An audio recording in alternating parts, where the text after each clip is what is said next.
இடத்தான். நம்ம எவ்வளவுதான் ஆரோக்கியமா வாழ்ந்துட்டாலும் கூட நம்ம ஆரோக்கியமா இருக்கும், நல்லா இருக்கும். ஆசியம் பொருளை சாப்பிட்டு நம்ம ஆரோக்கியமா இருக்கும். இருந்தாலும் கூட என்ன வேணும், நம்மளுக்கு வருமானத்துக்கு என்ன வேணும், பிபி வேணும். அதான் பிபி வேணுங்க. வருமானம் இருந்தா தான் நம்ம அந்த தொழிலையும் நம்ம கண்டிப்பா பண்ண முடியும். அதுக்கு சக்சஸ் ஆகுது அப்படின்னா நம்ம வருமானம் இல்லாம வந்து உட்காந்துருக்கோமா? நம்மளுக்கு ஆரோக்கியம் கிடைக்குது, கண்டிப்பா ஆரோக்கியம் இருக்கு. அப்ப நம்ம என்ன செய்யணும், அணியை வளர்க்கணும். நம்ம அணியை வளர்த்தோம்னா நம்ம எனக்கு கீழே வந்து பாத்தீங்கன்னா எனக்கு சரியான அணியை கொடுத்தவர் வந்து சீனிவாசன் சார்.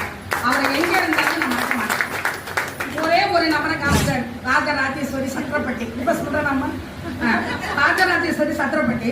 அந்த அந்த அம்மாவை எனக்கு கையில கொடுத்தாங்க செந்திலாங்க. அவங்களும் போய் பேசி இந்த அம்மாவை நீங்க கனெக்ஷன் கொடுங்க அப்படின்னு. எப்போதுமே லீடர் சொல்ற பேச்சுல நம்ம கேட்கணும். என்ன அப்படின்னா, மீட்டிங் நடத்தலாம் என்ன சொல்லுவாங்க, நீங்க ஒருத்தரை பொருளை கொடுத்துட்டீங்க அப்படின்னா அவங்கள்ட்ட தொடர்பு வச்சுக்கோங்க. தொடர்பு இருந்தா தான் நம்ம வெற்றி அடையலாம் அப்படிங்கிறதுக்கு எனக்கு ராஜேஸ்வரி ஒரு உதாரணம். என்ன அப்படின்னா, ராஜேஸ்வரியை நான் கனெக்ஷன் அவளோட ஃபாலோ பண்ணிட்டே இருப்பேன். போன் பண்ணுவேன், ராஜி மீட்டிங் போட்டீங்கன்னா நான் கண்டிப்பா வருவேன், எங்க இருந்தாலும் வருவேன். என் வயசு என்ன 63 இருந்தாலும் கூட நான் என்னதுன்னா மதுரைக்கு பஸ்ஸே கிடைக்காது. உங்களுக்கு என்ன தெரியுமா, மதுரையில வந்து பஸ்ஸே கிடைக்காது. நான் வந்து எத்தனை நாள் அழுதுகிட்டு வந்து படிச்சிருக்கேன் தெரியுமா? ஏன்னா இங்க சாயந்தரம் தான் மீட்டிங்க்கு ஆள் வருவாங்க. 6 மணிக்கு முடியும். 7 மணிக்கு நின்னா பஸ்ல ஃபுல்லா கொத்தனாருக்கு வேலை பார்த்துட்டு அவ்வளவு பேர் ஸ்டாண்டிங். ஒரு தடவை இதே மாதிரி பஸ்ஸை பார்த்துக்கிட்டு எனக்கு தெரியாதுன்ட்டு பஸ்ல ஏறிட்டேன். அடியில நின்றுட்டு வந்தா, ஐயோ இந்த அம்மா பெரிய மனுஷி வாசப்பிள்ளைங்க கீழே விழுந்துடாம கொஞ்சம் மேலே ஏற்றி விடுங்கப்பா அப்படின்னாரு. இருந்தாலும் கூட எனக்கு அந்த இது வந்து நைட்டு வந்து எஸ்ஐ போடுவேன். ஒரே டேப்லெட் தான். என்ன தெரியுமா, ஆர்சிஎம் தான். எனக்கு என் மக சொன்னோம், உனக்கு ஆர்சிஎம் தான் போதுமா, ஏன்னா வாமா ஆஸ்பத்திரிக்கு கூட்டி பாரு ஊசியை போட்டுங்க. எனக்கு எஸ்ஐ நாங்கள் கேட்போம். அன்னையிலேருந்து நான் நைட் தான் சொல்வேன். ஆனா பிரீத்தி பூர்ணிமா மேடம் என்ன சொல்லுவாங்க, மதியம் எடுத்துக்கங்க எஸ்ஐ டேப்லெட் அப்படிம்பாங்க.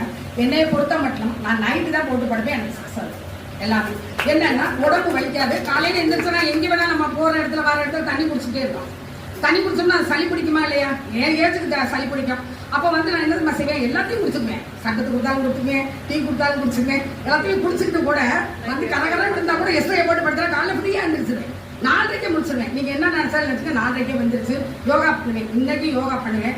கோயம்புத்தூர்ல ஈசா யோகா மகன் சத்குரு, அதனால 1 மணி நேரம் எடுத்துப்பேன். அந்த யோகா மூலமா நான் என்னுடைய உடல் இருக்கு.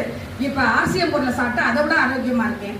அதனால வந்து என் பிள்ளைங்களுக்கு சரி எல்லாருக்குமே சொல்றது என்னன்னா, எனக்கு பின்னாடி ஆர்சிஎம்ல இருந்தாங்க சாந்தியம்மான்னு சொல்ற வாழ்க்கையை நான் உருவாக்கி கொடுத்துட்டு கண்டிப்பா போவேன். ரூபியா கூட வரணும்னு எனக்கு ஆசை. ஏன் நினைக்கிறத பெருசா நினைச்சிட்டு போங்க, ஏன் கொஞ்சமா நினைக்கிறோம்.